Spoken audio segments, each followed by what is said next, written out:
Bonjour, c'est Lily, j'espère que tout le monde va bien.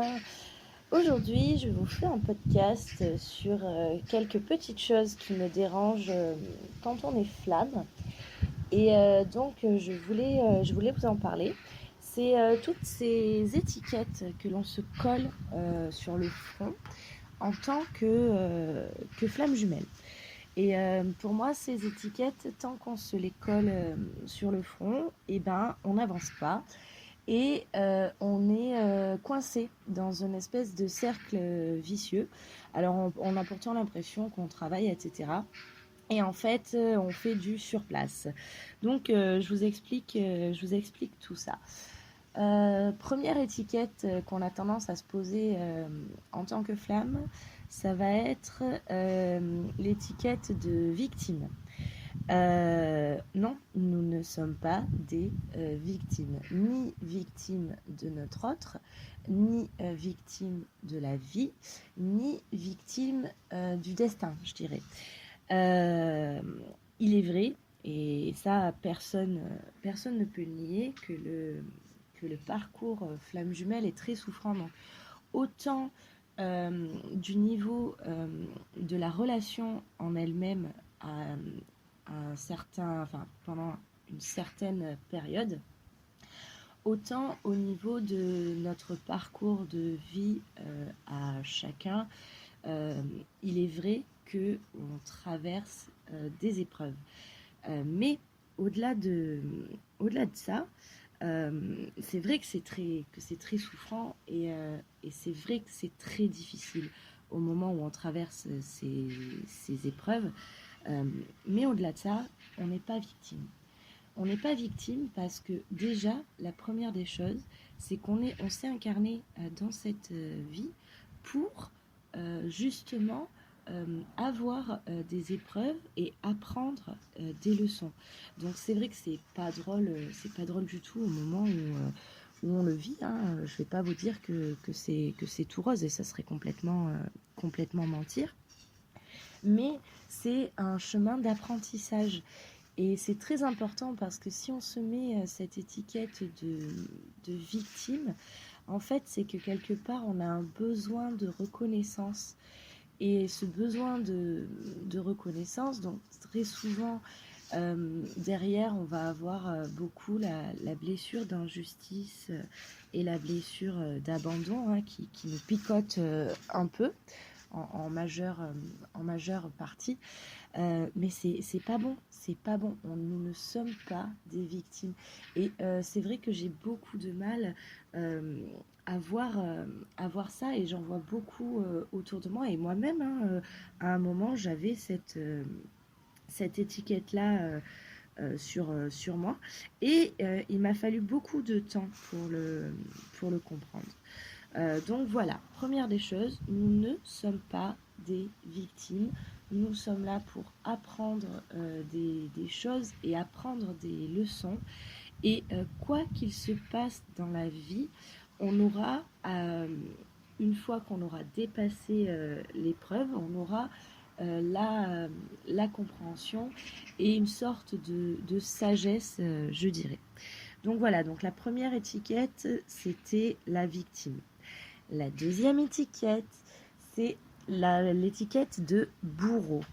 Euh, donc ça, c'est plus par rapport à notre autre, qui peut être notre bourreau à un moment de la relation, comme nous pouvons être le bourreau de notre autre à un moment de la relation, tant qu'on reste dans ce schéma, c'est-à-dire, par exemple, bah oui, je fais du mal à mon autre en le rejetant, en le fuyant, ou je fais du mal à mon autre pour lui donner une leçon, bah, il m'a pas répondu, ou elle m'a pas répondu, ou il ou elle a une tierce, ah ben tu vas voir, on est presque dans la vengeance des fois.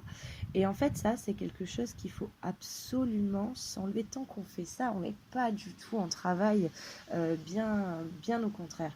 Donc c'est pareil, on se décolle de suite cette étiquette de bourreau.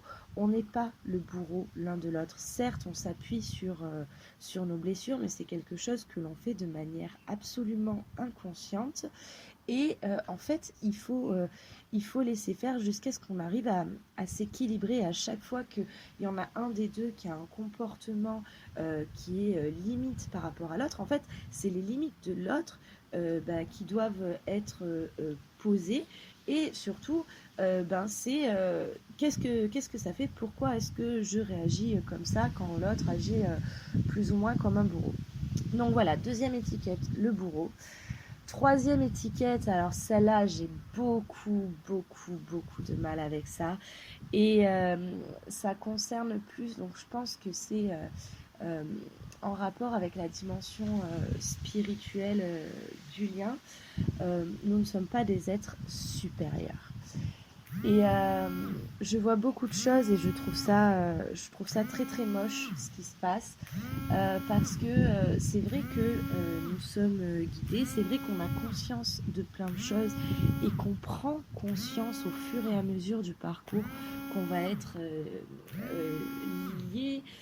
Donc ça, c'est quelque chose qui va nous rassurer. On va être guidé, on va avoir des dons et des capacités et un éveil spirituel qui est absolument merveilleux. Mais tout cet éveil, ça doit rester de l'amour.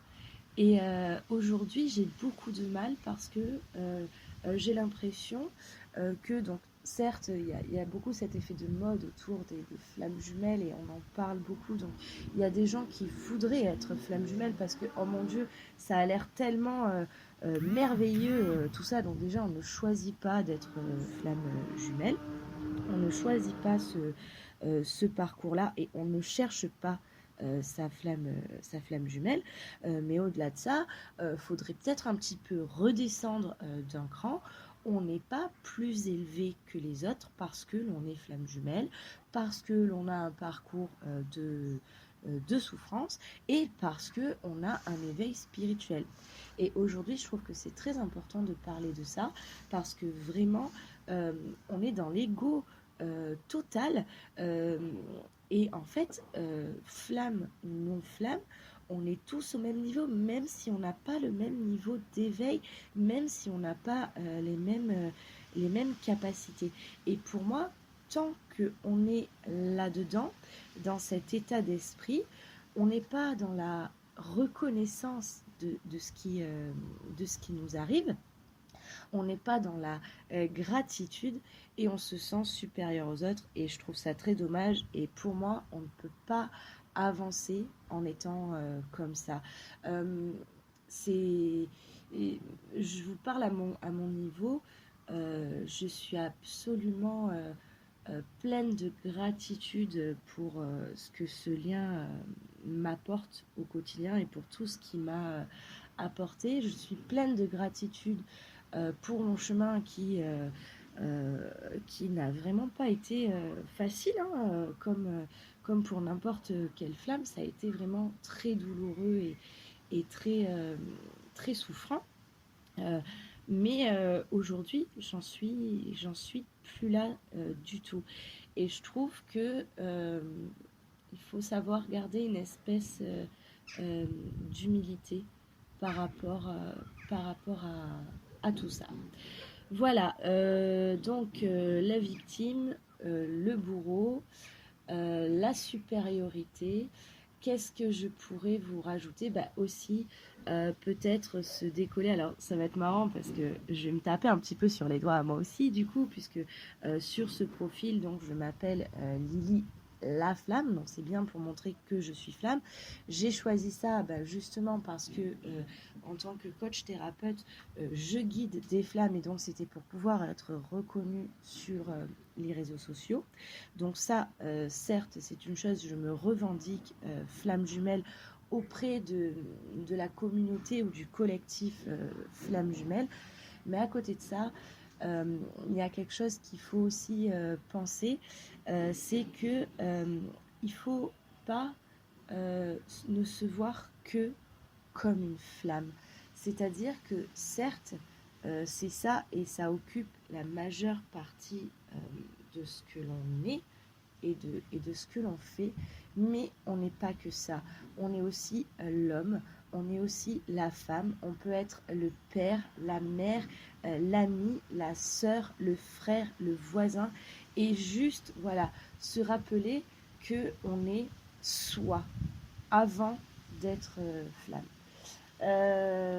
Voilà, ben, c'était le petit podcast de la journée. J'espère que du coup vous avez compris un petit peu où je voulais en venir. Et n'hésitez pas à me dire ce que vous en pensez. Je vous souhaite une très belle journée et puis je vous dis à très bientôt.